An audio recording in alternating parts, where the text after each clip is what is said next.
I'm Justin Davis, and this is Drone Camps RC.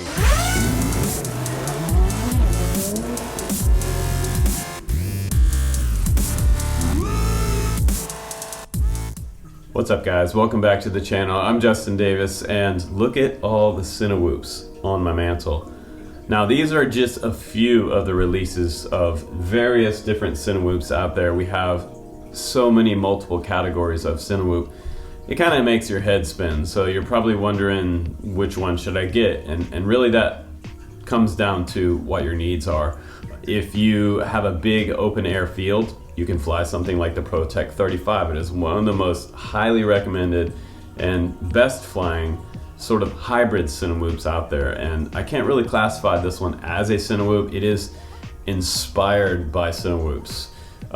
They have taken that frame and taken off the deeper ducts. They put 3.5 inch props on here. So they made the motors a little bit bigger, which kind of gives us more power. And there are rumors that they're going to do a 6S version of this quad as well. DJI or analog for the ProTech 35 is also a 2.5 inch edition of the ProTech. So with that said, today we're going to check out another 2.5 inch edition Cinewhoop. And what's different about the URUAV FLIPO? Well, this one is one of the lightest ones in the bunch, and it's also probably one of the best price in the bunch. So this would be my choice for a budget 2.5 inch Cinewhoop. And the biggest difference between the 2.5 inch and this 3 inch category, like this is the Bumblebee V3 that just came out that we reviewed on the channel last week, or maybe even earlier this week. It's been a crazy week, so many reviews, but they upsized the motors on this one,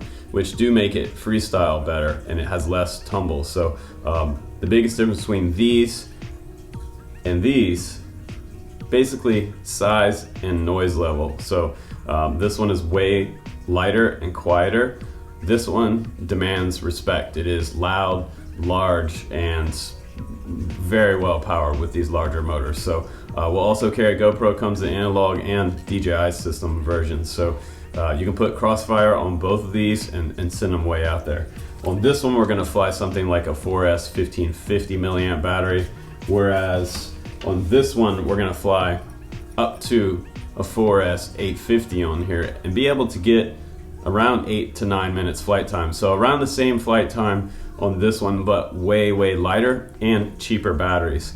And I gotta tell you guys, it's been a crazy week. You know, we've had some great crashes, and I've had to share some fun stuff with you with airplanes, as far as just putting them straight into the ground and rebuilding them and starting over again. And today's video is no different. It's that trend seems to have followed me over into the Cinewhoop category. So yesterday when I was demoing this for you guys, I was out having a fantastic time.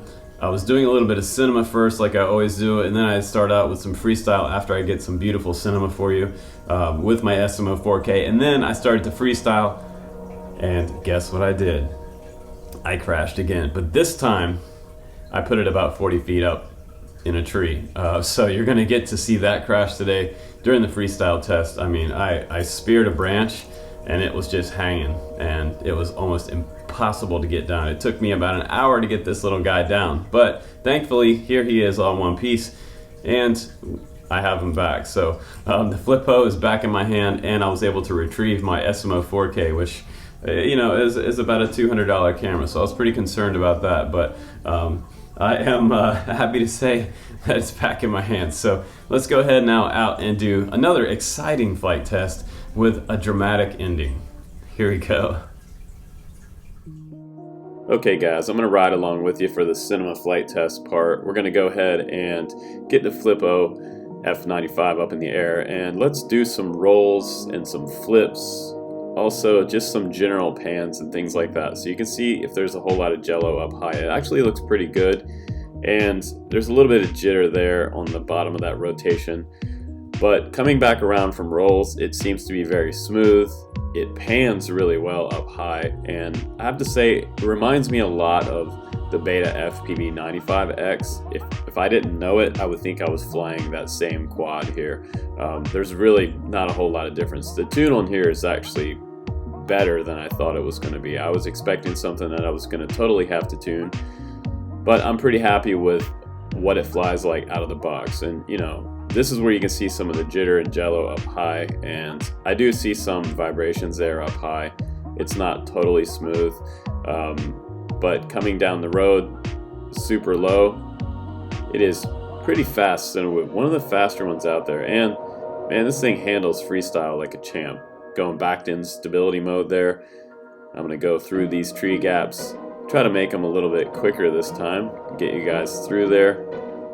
Those are really beautiful trees. And right here, I hit one of the prop guards, no problem. Just bounce off things and kind of keep going a lot of times with Cinewhoops. And trying to make these gaps a little quicker this time for you guys again, since this quad's feeling really good. Little victory roll there on the last tree. Now coming back across the field, I'm pretty happy with that first battery, and now the freestyle flight test. And since I had a great first flight with it, I thought, well, I'm gonna do some more extreme stuff. So it's flying pretty good, and I'm going for a power loop there. A little bit of wobble at the bottom end of that loop, but not a lot of wobble. I'm really happy with the way that this thing flips and rolls. Virtually no washout here. So washout will kind of give you about a 180-degree tumble. The flight controller freaks out, and there's a little bit of stutter at the bottom end, but no washout is good. So I'm loving it. One more power loop there, and you gotta be kidding me. You gotta be kidding me. I treed this quad. Oh man, it's been one of those weeks. Jeez, come on, bros. I mean, here we go again. But like I always say, never give up. Getting the drone down, honey. Daddy got the drone down from the top of the tree with that long pole. We put tape around it, and there it is on the ground. It took Daddy about an hour to knock it down, honey. And we finally got it down. I saw that was a... Look at that, stick was right through there. Daddy had to break the branch off. It was right on this branch right here like this, see? And then we had to break this branch to get it down because it was right up there just like that. Can you believe that? Yeah, how about that, huh, Lauren? It's crazy. But we got it back, and we got the SMO 4K back too. It's a little sideways, but the lens is not broke, so hallelujah, it will fly again. What do you guys think? Drone retrieval unit? Okay, so we gotta have a victory flight after we get the drone back. So I put the SD card back in, put a fresh one in there, and the sun is going down. It's about sunset right now. And again, you know, sorry about the low resolution on the cam here, but this is what it's flying like after it hit the pavement. I didn't even break a prop, and I am lucky that I didn't break the Runcam Nano 2 camera or my SMO 4K, and unfortunately I had the lens filter on there, so it's a little bit dark looking. It would have been a lot better looking at this light level, but I made it through the barbed wire fence once. Let's see if we can do it again. Yes, we did it again. So second time through the barbed wire fence with the camera on top. There's not a whole lot of clearance with the camera on top. You've got quite a bigger profile on the front of the quad, but you're able to skirt through some things, which is really, really cool. So I'm really feeling this quad, and it did surprise me because again, it like flips and rolls, and it will do freestyle and it will do cinema. And it's low enough that you can definitely skirt through some pretty small gaps. If you want to fly through trees and do some kind of canopy exploration, you can do that. Just be careful that you don't end up treeing it like I did and end up 40 foot up in a tree. But with a cherry picker and some PVC pipe and a little bit of duct tape and an improvised hook, which was a taped on pair of snips, I was able to pull this thing down out of the tree and get it back. Never give up. Never give up, you guys. All right, let's go back to the studio for a little overview of the FLIPO. Here we go. All right, guys, welcome back from the cinema and the freestyle test and the drone retrieval.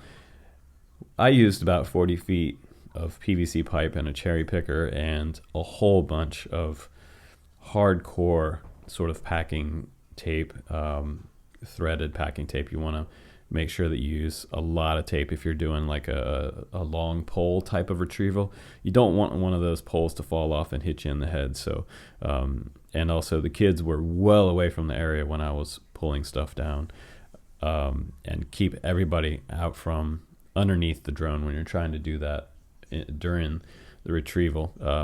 One point I did have the pair of snips fall off and hit directly in the concrete in front of me. So wear a helmet if you have to. It's very dangerous to pull drones out of trees, because you have some pretty good weight falling out of the tree, or bad things happen. So be super careful. We've tried all kinds of things to retrieve drones. I've shot bow and arrows at things before, like a foam weighing up in the tree, and don't try to do that at home.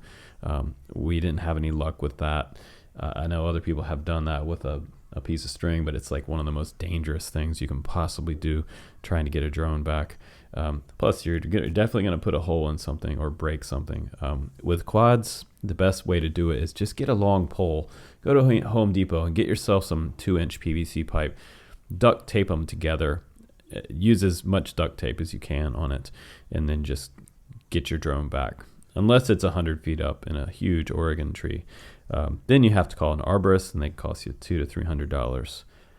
But I got mine back, and I'm super happy that I did, because, well, I can finish up this review today for you guys. The URUAV quad is different than the others. And again, I said I felt like I was flying the Beta Fpv 95X. There is a version of this also, the 85X, which is a little bit lighter and smaller than this one. I believe that was a 2-inch version. This is a 2.5 inch. This is a 2.5 inch. And this one, again, is probably one of the best budget picks. And I say budget because it's only $10 cheaper than the Gep RC Cinelog 25, which is probably my favorite Cinewhoop out there. But the thing about this is that the parts are going to be cheaper to replace on this one. And it's one of the lighter ones. The frame is really stripped down in here. You can see, for example, in comparison to the Gep RC Cinelog 25, there's quite a bit of carbon in the center of that frame. It's going to make it ultra durable, but it is much heavier. I'll put these on the scale and weigh them all for you so you can see the differences here. But it's going to kind of be potato patata too, because this one does have a Cadex Vista on here, adding a little more weight. So the HD version is going to be heavier. Your analog versions are always going to be lighter than the HD versions because of the addition of the Cadex Vista. This 300 milliwatt VTX in the very back, it's only a single 20 by 20 stack, and they have it mounted interestingly between this sort of front to back configuration here. 4 bolts, and we have this bar here specifically for the VTX. And we have a TPU mount back here for the UFO antenna for 5.8, which is kind of cool. I kind of wish this was higher than 300 milliwatt, but if you're running like 600 milliwatt on something that only has a 4S 850 battery on board at the biggest, you're probably limiting your flight time because you're burning a lot of juice out of that battery running something like 600 or 800 milliwatts. So you can still fly miles out on 300 milliwatts. So I've tested it. It does work. We also have an F4 flight controller in here, and it's an all-in-one flight controller underneath this TPU mount here. And we have 20 amp ESCs, allowing us to run a 4S battery. And I have to say, one of the things I'm disappointed in about this quad, not the power system, not the flight controller, not the tune, not the frame. The frame is very durable. It hit the concrete on the way down. It just bounced. I'm mostly disappointed about the camera mount. It seems like none of these companies can get a universal camera mount. I guess because all these camera cases for D-case GoPros and the SMO 4K, they're all different sizes and thicknesses. Just look at the CineStar camera here. It's quite a bit thicker front to back right there. And this one seems to be one of the lightest of the bunch. You can also get ND16 filters for this particular camera, and I wish I had it off there during that sunset flight. I forgot after spending an hour trying to get the drone out of the tree. But the cool thing was that I was able to do a victory flight, and none of these struts broke, which is really impressive. And this is interesting because it looks like they kind of incorporated carbon here as a sort of an additional type of prop strut here, prop guard strut, which is cool. And this is kind of a unique design. Usually I see one coming up here, but maybe that's going to give us a little bit of flex right there maybe, and more rigidity out on the outside of the frame where you're going to take most of your impacts. Mostly not from the side like that. But again, on this one, we have a pretty good power system on here. These are 1106 4500 kV motors, and those are labeled URUAV. 2-bolt configuration on those 2.5-inch props, and those are gem fans. I'll put some links down below for my favorite Cinewhoop props as well. And I have to say, my favorite battery on this was probably the 4S850. It fits comfortably side to side like this is how I would mount it, and it doesn't even touch the camera, which is super cool. And we got my XT30 there, and I can get about 8 minutes flight time on this. This would be my battery of choice for cinema style flying. Sort of mid-range battery, it's going to get you about 6 minutes, would be the 4S650. And that will mount comfortably on there as well. Plenty of room there, even though this frame is kind of stripped down a little bit. And then the 4S450, in my opinion, would be a freestyle battery, but you're only going to get about 3.5 minutes flight time, or 3 minutes if you're really full throttle. And again, it's going to freestyle better if you take the camera off for guys that want to freestyle and just record your analog video. And the video on board is analog 5.8, and it is the Runcam Racer 2. It's the Runcam Racer Nano 2 in there, and it's also suspended by the TPU mount, so it's not actually mounted right to the frame. It's hanging from the TPU, which I think helps out with the tune a little bit. It's different than some of the other ones, like the Beta Fpv95X V3 has it mounted straight to the frame. So you might see even a little more jello in that particular quad. Probably the one with the least jello is this mount on the Cinelog, and that one is mounted straight to the entire camera mount apparatus, which is super cool. So you have 5 grommets in here, and probably one of the largest mounts for any of these Cinewhoops. And I love the way that Gep designed that one. They kind of waited around for everybody else to release theirs, and then they came out with something a little bit better than the pack. So let's go ahead and put this one on the scale. And by the way, this is what I flew it on, and I highly recommend this transmitter. And I'll put the link down below for this jumper. It is freaking awesome. It feels like I'm flying like a full-size transmitter. Super, super nice. And the best thing about this one is, 18650 module bay in the back, and USB-C charging, and full-size switches, and an LED screen that you can read, and you can bind up tons of models to this. This is also its own version of OpenTX. It's not like a fly-by-night thing here, or something that's hijacked to it. It actually has its own firmware, which is really, really awesome from Jumper. So let's go ahead and zero out the scale. Let's just put all these on the scale. And some of these don't have a camera and whatnot, but not totally fair. But let's see if I can get a weight in on this.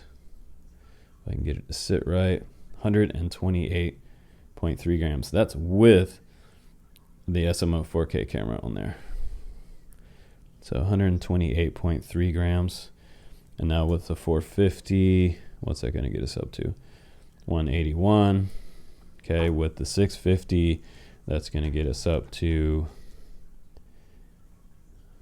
just a little heavier, 188.1. And the 850 still under 250 grams. Super close. We're looking at 224.1. So well under 250 grams with the SMO 4K on there. Pretty cool. Now the Gep RC Cinelog without a camera on there, that's gonna be 130.7 grams, 130.9 grams. The Cinestar with a camera, the GoPro decased, 173.7, and the Beta FPV, very popular quad here. Let's see if I can get that on there right. What's that looking like? 165.3 grams for the 95X V3.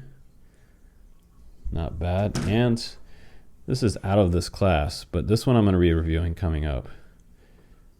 This is a digital as well. And this is only 2-inch.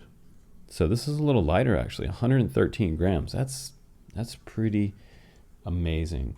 This is something new from Aurora RC. It's called the Egg 2. And this one is looking really cool. So I'll show you how this one flies coming up. We're going to do a little testing with this one and a review on that one probably early next week. But I'm happy with this release. I think it's probably one of the ones you can buy for a little cheaper and maintain a little cheaper than some of the other ones out there. Again, it's going to be a much cheaper parts replacement on this one versus the Gep RC. Gep RC frames are usually a little more expensive and parts are more expensive, but different power systems also. So we have 12 series motors here on this one. I believe they were 1204 series motors. Just a little beastier, but in a way a little more efficient and more forgiving on your batteries than 1106s. So a lot of these companies started to switch over to 12 series motors, and they also did that on the Cinestar. I believe these were a little larger. These were the Emax Eco motors. I can't read them there. Seems like it's a little too small, but I believe they were 1206 or so. And same thing with these guys, but these guys also used, I believe, 1106s on those. Let's just double check. Yep. So both URUAV and Beta FPV both use 1106s, and very, very similar flying quads, which is kind of wild. It's not a clone, but they do fly very similar. But thanks again for watching my honest reviews, guys. Please do subscribe on the channel, and I'll bring you more awesome drone reviews coming up. Take care and be safe. And also, guys, like I always say, never give up. Leave your comments down below if you enjoyed the review. See you on the next one.